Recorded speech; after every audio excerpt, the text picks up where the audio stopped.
Good morning, students. Today we are going to begin the same topic, deep water.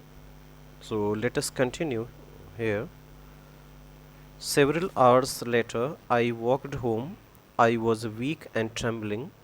I shook and cried when I lay on my bed. I couldn't eat that night for days. A haunting fear was in my heart. The slightest exertion upset me, making me wobbly in the knees and sick to my stomach. Wobbly means weak. Explanation is after many hours, William walked home. William is here William Douglas. He felt weak and shivered. He kept on crying as he lay on the bed. He was unable to eat food. The fear kept on haunting him for many days. The incident made him physically upset. The slightest work made him feel the knees were unable to bear his weight. He would feel like vomiting. Further lines from the textbook are I never went back to the pool. I feared water. I avoided it whenever I could. Explanation is here William did not go to the swimming pool as he feared the water. He remained away from water. Further lines from the textbook are a few years later, when I came to know the waters of the Cascades, I wanted to get into them, and whenever I did, whether I was wading the Triton or bumping river or bathing in warm lake of the goat rocks, the terror that had seized me in the pool would come back. It would take possession of me completely. My legs would become paralyzed. Icy horror would grab my heart. Cascade means here waterfall. Explanation is after some years, William came to know of a waterfall and wanted to go in it. Whenever he went for swimming in different rivers like the Triton Bumping River, warm lake of the Goat Rocks, the fear of water returned. It would grab him completely, disable his limbs, and grab his heart. So, this is the explanation. Further lines from the textbook are this handicap stayed with me as the years rolled by. In canoes on Main Lake, fishing for landlocked salmon, bass fishing in New Hampshire, trout fishing on the Deschutes at Metolius in Oregon, fishing the salmon on the Columbia at Bumping Lake in the Cascades. Wherever I went, the haunting fear of the water followed me. It ruined my fishing trips, deprived me of the joy of canoeing, boating, and swimming.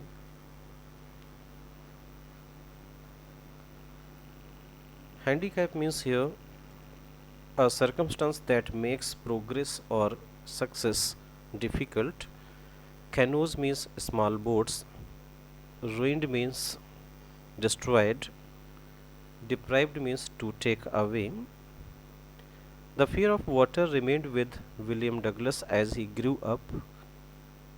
On the boating trips to different lakes in the main region, New Hampshire, Deschutes, Metolius, Columbia, Bumping Lake, where he fished different varieties of fish, namely salmon, bass, and trout. These are the names of the fish.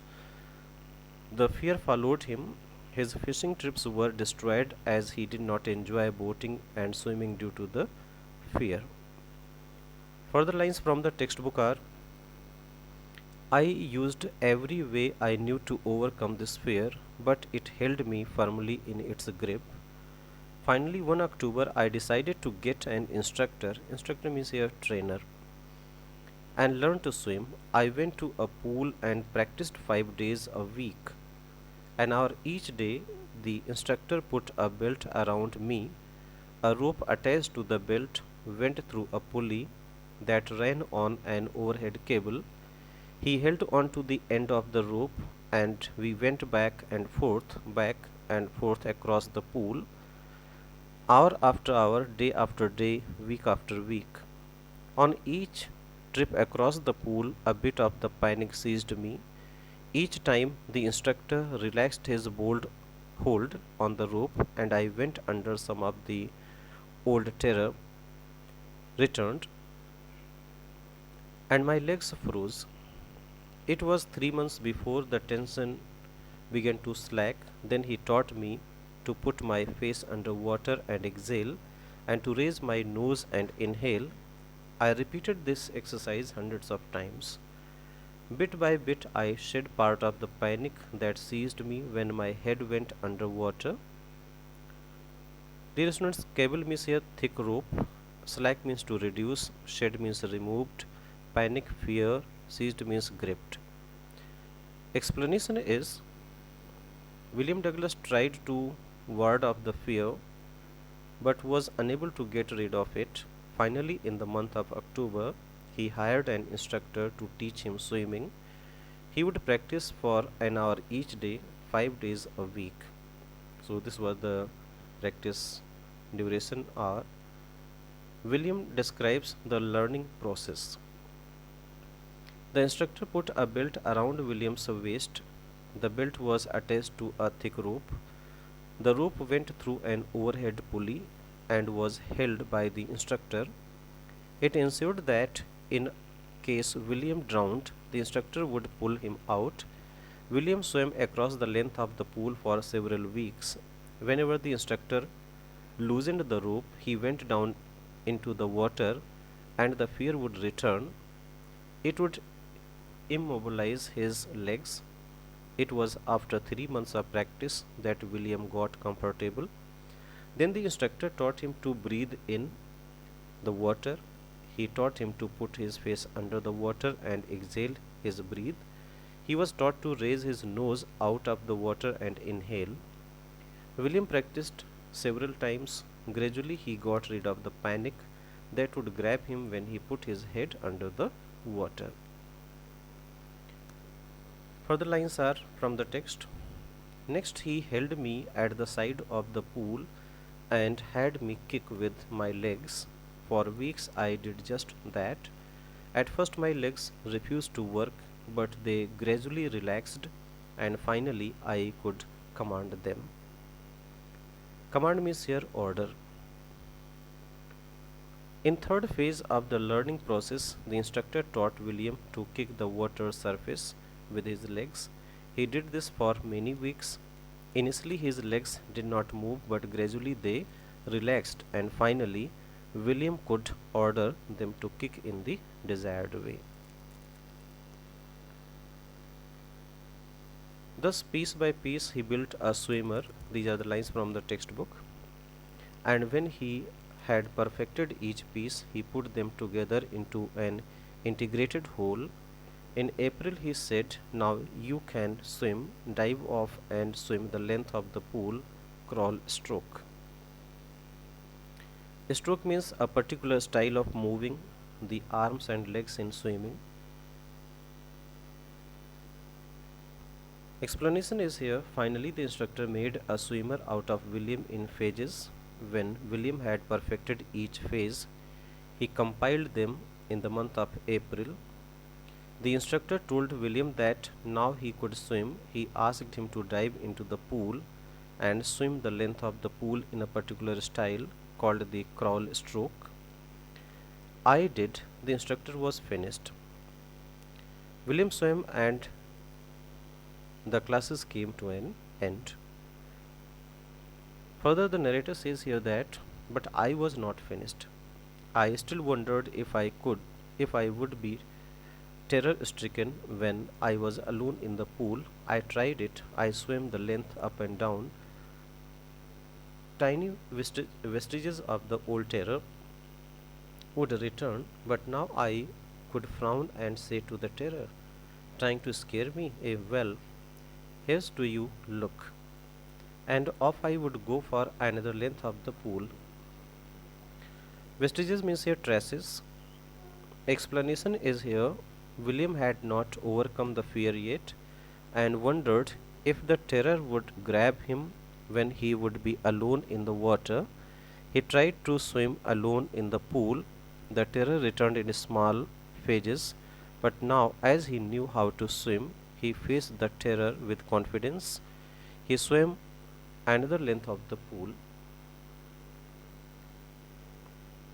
Further lines from the textbook are: This went on until July, but I was still not satisfied. I was not sure that all the terror had left, so I went to Lake Wentworth in New Hampshire, dived off a dock at Triggs Island, and swam 2 miles across the lake to Stamp Act Island. I swam the crawl, breaststroke, side stroke, and backstroke. Only once did the terror return. When I was in the middle of the lake, I put my face under and saw nothing but bottomless water. The old sensation returned in miniature. Miniature means in very small form. I laughed and said, "Well, Mr. Terror, what do you think you can do to me?" It fled and I swam on. Miniature means here small size.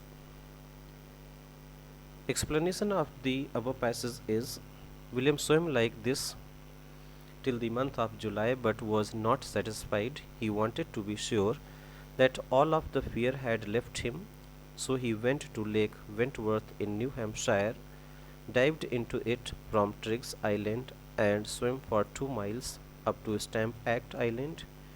He swam in different styles: crawl, breaststroke, side stroke, and backstroke. The terror returned only once when he was in the middle of the lake. When he put his head under water, he saw water all around, and the fear returned. This time William laughed at the terror and said to it that it could not harm him. He saw that the terror vanished and he resumed swimming. Further lines from the text are: Yet I had residual doubts. At my first opportunity, I hurried west, went up the Teton to Conrad Meadows, up the Conrad Creek trail to Mead Glacier, and camped in the high meadow by the side of Warm Lake.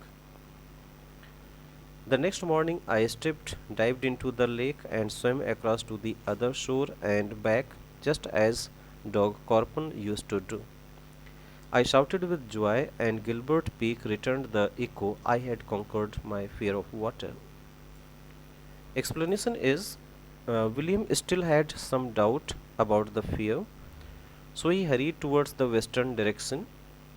He went up the Teton, reached Conrad Meadows, walked up the Conrad Creek trail to Mead Glacier.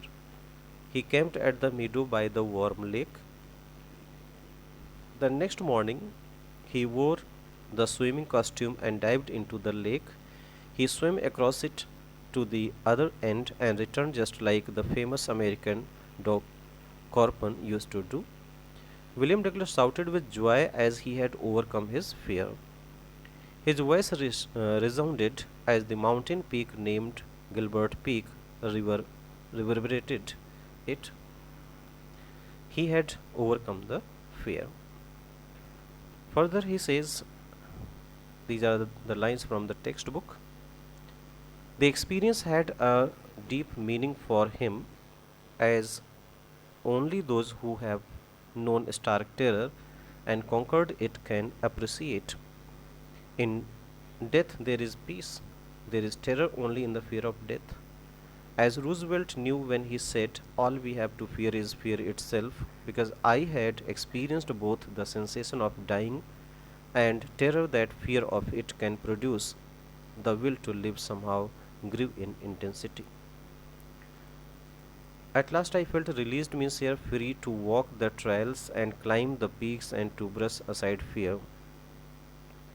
Explanation is: the experience had a great importance in William Douglas' life. He realized that death was peaceful and only the fear of death was fearful. He recollects the words of one of the presidents of America, Roosevelt. Roosevelt had said that all we have to fear is fear itself, as William Douglas had experienced death and the fear of death. His desire to live grew immensely. He felt released from fear, and was free to walk up the trails and climb up the mountains fearlessly. So, in this way, dear students, the chapter comes to an end. Thank you, students.